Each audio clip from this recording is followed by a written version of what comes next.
So sometimes we forget what God has said. And so sometimes, since we have forgotten what God has said, since we kept something else in front of us more than we kept what he said in front of us, we accept these suggestions. And I remember, as I close, I remember when I was in the 9th grade.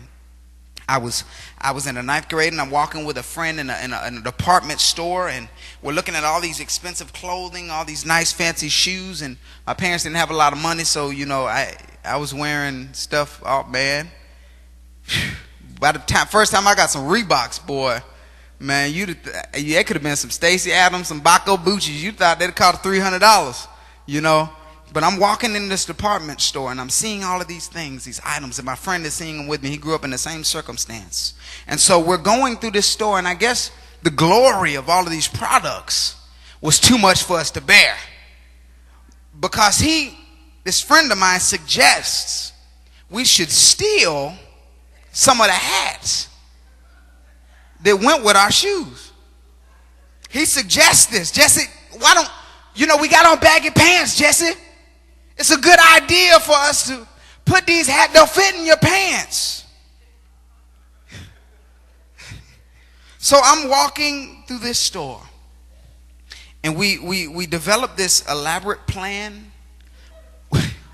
We put the hats in our pants, and we are promptly picked up by the security patrol.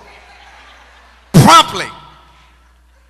We made a terrible decision, because we fell for the deception that stealing it now is better than buying it later. And maybe you can judge the young preacher for having stolen in the 9th grade. But I have you know that just like Adam, Eve, and Elder Jessie, somebody else up in here has struggled with the desire to make a decision that would be destructive and detrimental to your destiny. And I've stopped by to tell you, don't fall for the deception. Don't fall for the deception. Don't fall for the deception that your life would be better without that spouse. Don't fall for the deception. Don't fall for your deception that your life can never get better than it is.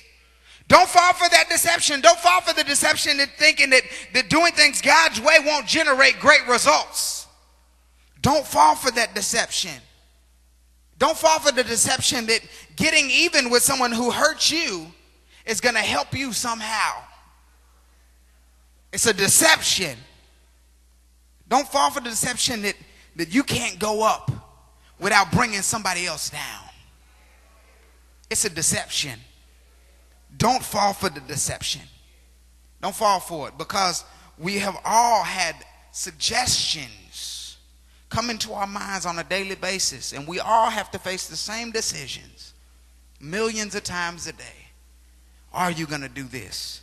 Are you going to say this? Are you going to go there? Keep in mind, they're only suggestions. They're not commands. You don't have to cuss them out just because they cussed you out.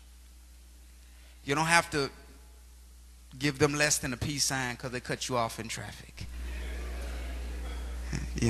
Unless you lifting hands to pray.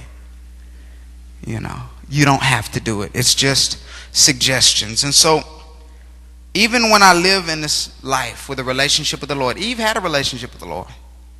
You have to understand that she was a person who could communicate with God on a daily basis.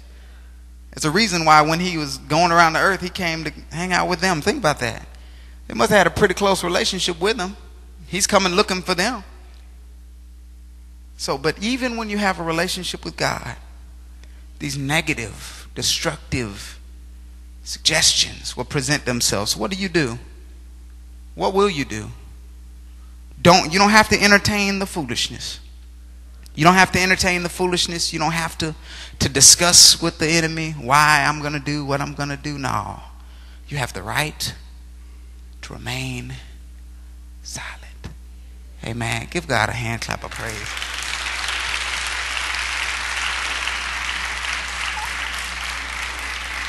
I believe, and I firmly believe this, that there are more people in here who have fallen for something than many would think. Just because it's a church, just because it's the house of God, doesn't mean we don't fall for deceptions. Some of us were deceived today. You know, you thought it would be better to do this. You thought it would be easier if you did that. It was just a deception. But I want to pray for those who, if we could all stand, as a matter of fact, I want to pray. We got a couple minutes. I want to pray for those who have fallen for the deception of depression, fallen for the deception of defeat, fallen for the deception of maybe desiring to give up on your career goals, wanting to give up on your financial goals, wanting to give up on your relationship.